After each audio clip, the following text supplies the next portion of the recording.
கோவை, நீலகிரி மாவட்டங்களுக்கு வரும் 5ஆம் தேதி அதிகனமழைக்கான ரெட் அலர்ட் எச்சரிக்கை விடுக்கப்பட்டுள்ளது. மன்னார் வளைகுடா மற்றும் அதனை ஒட்டிய தென்கிழக்கு கடலோர பகுதிகளின் மேல் நிலவும் வளிமண்டல மேலடுக்கு சுழற்சி காரணமாக கடலோர தமிழகத்திலும் உள் தமிழகத்தின் ஒரு சில இடங்களிலும், புதுச்சேரி மற்றும் காரைக்கால் பகுதிகளிலும் அடுத்த 7 நாட்களுக்கு இடி மின்னலுடன் மிதமான மழைக்கு வாய்ப்பிருப்பதாக தெரிவிக்கப்பட்டுள்ளது. கோவை மாவட்டத்தின் மலைப்பகுதிகள், நீலகிரி, தேனி, தென்காசி, திண்டுக்கல், திருச்சி உள்ளிட்ட மாவட்டங்களில் இன்று கனமழை பெய்ய வாய்ப்புள்ளதாக வானிலை ஆய்வு மையம் தெரிவித்துள்ளது. அதே நேரம் நாளை மற்றும் நாளை மறுதினம் கோவை மாவட்டத்தின் மலைப்பகுதிகள், நீலகிரி, கடலூர், கள்ளக்குறிச்சி, மயிலாடுதுறை மாவட்டங்களில் 2 நாட்களுக்கு மிக கனமழைக்கான ஆரஞ்ச் அலர்ட் விடுக்கப்பட்டுள்ளது. மேலும் தேனி, தென்காசி, சேலம், விழுப்புரம், கிருஷ்ணகிரி, வேலூர், விழுப்புரம், திருப்பத்தூர், திருவண்ணாமலை உள்ளிட்ட பல்வேறு மாவட்டங்களில் கனமழை எச்சரிக்கை விடுக்கப்பட்டுள்ளது. அதேபோல ஆகஸ்ட் 5ஆம் தேதி நீலகிரி, கோவை மாவட்டத்தின் மலைப்பகுதிகளுக்கு ரெட் அலர்ட்டும், தென்காசி, கிருஷ்ணகிரி, தருமபுரி, சேலம் உள்ளிட்ட மாவட்டங்களுக்கு ஆரஞ்ச் அலர்ட்டும் விடுக்கப்பட்டுள்ளது. மேலும் நெல்லை, கன்னியாகுமரி, திண்டுக்கல், திருச்சி, திருவண்ணாமலை, ஈரோடு, அரியலூர், சிவகங்கை உள்ளிட்ட மாவட்டங்களில் கனமழைக்கு வாய்ப்பிருப்பதாக கூறப்பட்டுள்ளது. அதே நேரம் ஆகஸ்ட் 6 மற்றும் 7ஆம் தேதி கோவை, நெல்லை மாவட்ட மலைப்பகுதிகள், நீலகிரி, தேனி, தென்காசி, கன்னியாகுமரி மாவட்டங்களில் கனமழை பெய்ய வாய்ப்புள்ளதாக வானிலை ஆய்வு மையம் கூறியுள்ளது. சென்னையை பொறுத்தவரை 2 நாட்களுக்கு மேகமூட்டத்துடன் காணப்படும் என்றும் நகரின் ஒரு சில பகுதிகளில் மிதமான மழைக்கு வாய்ப்பிருப்பதாகவும் தெரிவிக்கப்பட்டுள்ளது.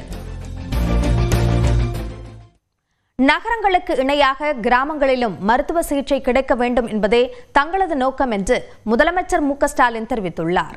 தமிழ்நாடு முழுவதும் 38 மாவட்டங்களில் நலம் காக்கும் ஸ்டாலின் திட்டத்தை முதலமைச்சர் மு.க.ஸ்டாலின் தொடங்கி வைத்தார்.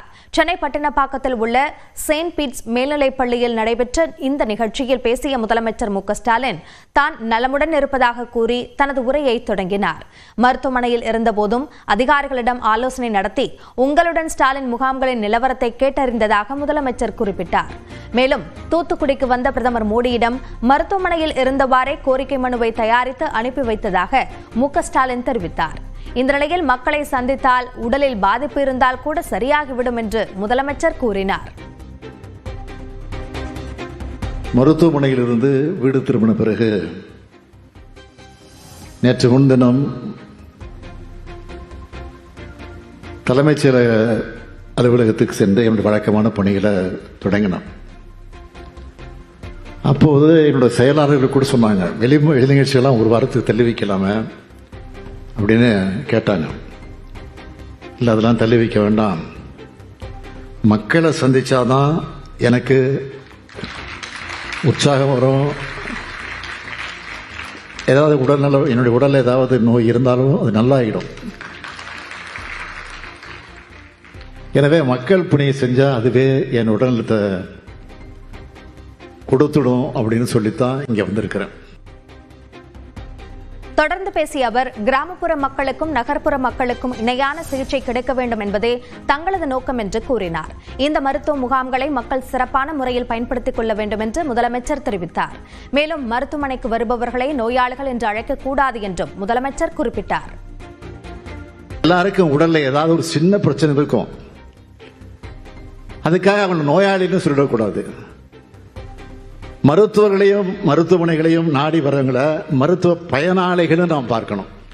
இந்த முகாமுக்கு வர மக்களையும் மருத்துவ பயனாளிகளாகத்தான் நீங்க பார்க்கணும். 1256 முகாம்கள் மூலம் 17 தனித்துவ மருத்துவ சேவைகள் வழங்கப்படுவதாக முதலமைச்சர் தெரிவித்தார். இனி வாரந்தோறும் சனிக்கிழமைகளில் சிறப்பு மருத்துவ முகாம் நடைபெறும் என்றும் முதலமைச்சர் கூறினார்.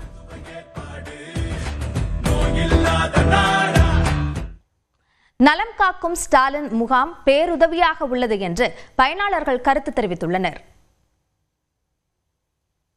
எல்லா செக்கப்புமே ஒரே இடத்துல நடக்கிறதுன்றது ரொம்ப பெரிய விஷயம். ஏன்னா ஒவ்வொரு இதுக்கும் நாங்க போகும்போது கிளினிக் ஒன்னொருக்கும் தனியா தான் இருக்கும். டாக்டர்ஸை பார்க்கறது ஒரு நாள் ஃபுல்லா, ஒரு இதுக்கு போனோம்னாலே ஒரு நாள் ஆயிடும். இது ரெஜிஸ்ட்ரேஷன் பண்ணிட்டு கொஞ்ச நேரம் வெயிட் பண்ணாலும் எங்களால ஈஸியாவே பார்க்க முடியுது.